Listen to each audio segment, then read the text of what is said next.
কেকটা তুমি এখন এখানে বসে বসে হ্যাংলার মতন খাচ্ছ? ছাড়ো ওটা।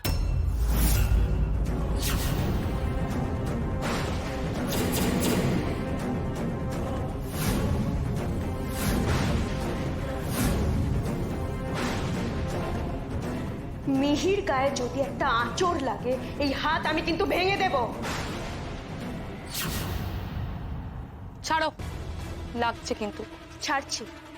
তার আগে তুমি বলো ওর গায়ে হাত তুলছিলে কেন? আমার জন্য আনা কেকটা ও তো এখানে বসে বসে দিব্যি খাচ্ছে কেন? ওর সুগার ফল করছে, ওকে কেকটা খাওয়ানো হয়েছে। এইরকম কেক তো তুমি আবার খেতে পারো, তা বলে তুমি একটা বাচ্চার গায়ে হাত তুলবে? কাজটা কিন্তু তুমি ভালো করলে না। এখনো যা করার আমি খুব ভালোভাবেই করছি। এরপর যদি তুমি কোনোদিন মিহির গায়ে হাত তোলার চেষ্টা করো, আমি কতটা খারাপ হতে পারি তুমি দেখবে। মধুবনে কিছু হয়েছে? আর রুমি, তুই এখানে কি করছিস? কিছু না, মিহি সুগার ফল করেছিল তো, সেই জন্য খোঁজ নিতে এসেছিল ও কেমন আছে। তাই আমি বললাম সব ঠিক আছে, চিন্তার কোনো কারণ নেই।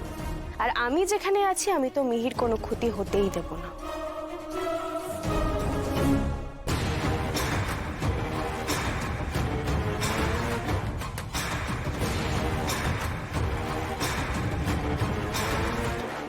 মাম্মা, আমি যেমন বাড়িতেও সন্ধে দিই, এখানেও দেব?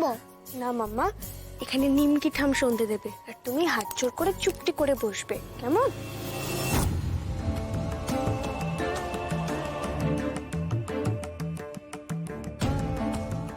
এই যে নতুন বউ, মেয়ের সঙ্গে গল্প করছিলে নাকি? তা ওই আরতির কাজে হাত লাগাবে না? হ্যাঁ হ্যাঁ অবশ্যই, বলুন না কি করতে হবে, আমি করে দিচ্ছি। এসো, আমি দেখাচ্ছি।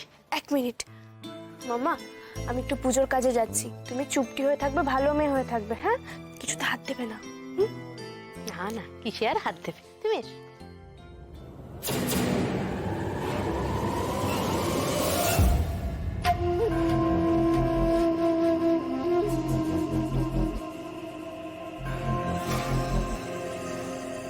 কি গো, হ্যাঁ কি করছো তুমি এখানে দাঁড়িয়ে দাঁড়িয়ে?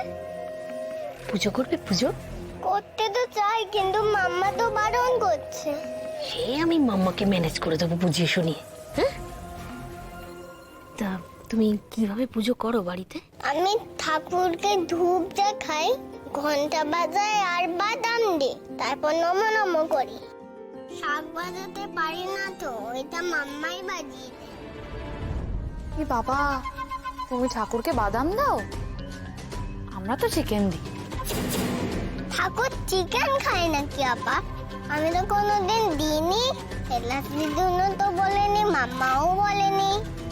তোমার বাড়িতে যেমন ধরো তুমি বাদাম দাও, কোনো কোনো বাড়িতে লাড্ডু দেয়, তাই না? হ্যাঁ, গন্নু দাদা তো লাড্ডু খেতে ভালোবাসে। যেরকম লাড্ডু খেতে ভালোবাসে, আমাদের ঠাকুর তো সেরকম চিকেন খেতে ভালোবাসে। ওই দেখো ওখানে চিকেন রাখা আছে, একটা বাটিতে করে চিকেন নিয়ে এসে ঠাকুরের ওখানে রেখে দাও। এটা তো ইজি কাজ। হ্যাঁ, খুব ইজি। যাও যাও, চিকেন খাওয়াও।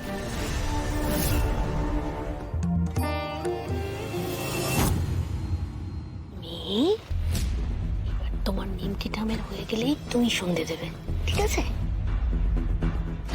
নমো করো।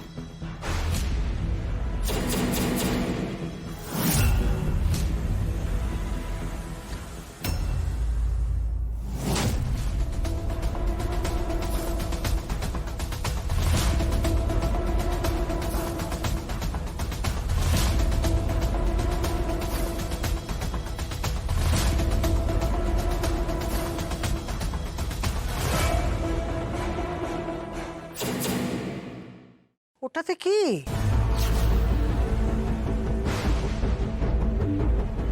মিহি বলছিল সন্ধে দেবে, ঠাকুরের জন্য কিছু প্রসাদ প্রসাদ এনেছে। ও তো বাড়িতেও সন্ধে দেয় বললো। বাড়িতে যা করতো করতো, এখানে এসব করতে হবে না। তবে ঠাকুরের নাম করে যখন এনেছে, তখন দেখি কি প্রসাদ এনে রেখেছো শুনি। আমি বলবোই না, আর পুজো তো করতেই পারবো না, স্যার লাগছে। মামা, আমি বললাম না এক্ষুনি যে নিমকি ঠাম এখানে পুজো দেবেন, তাহলে কেন স্যাড স্যাড লাগছে শোনা? এবার ঠাকুরের সামনে এক বাটি চিকেন দেখলে আজকেই দুটোকে ঘাড় ধাক্কা দিবে।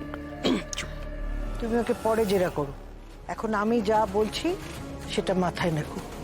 ও ঠাকুরের জন্য এনেছে, আসনে রেখেছে, তাই দিচ্ছি।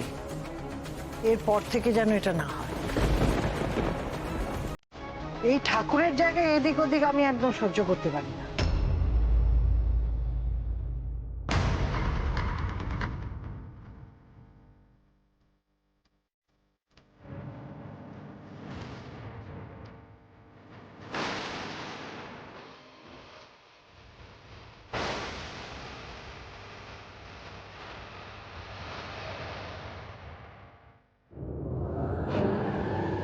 এটা কে দিয়েছে ঠাকুরকে? আবার কি করলো? এ তো চিনে বাদাম।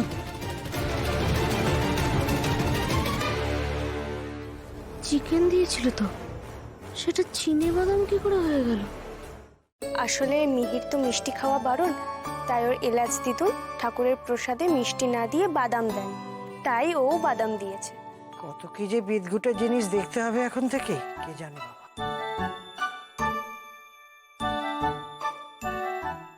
মা লক্ষ্মী যাতে সন্ধে দিতে পারে সে ব্যবস্থা করতে হবে।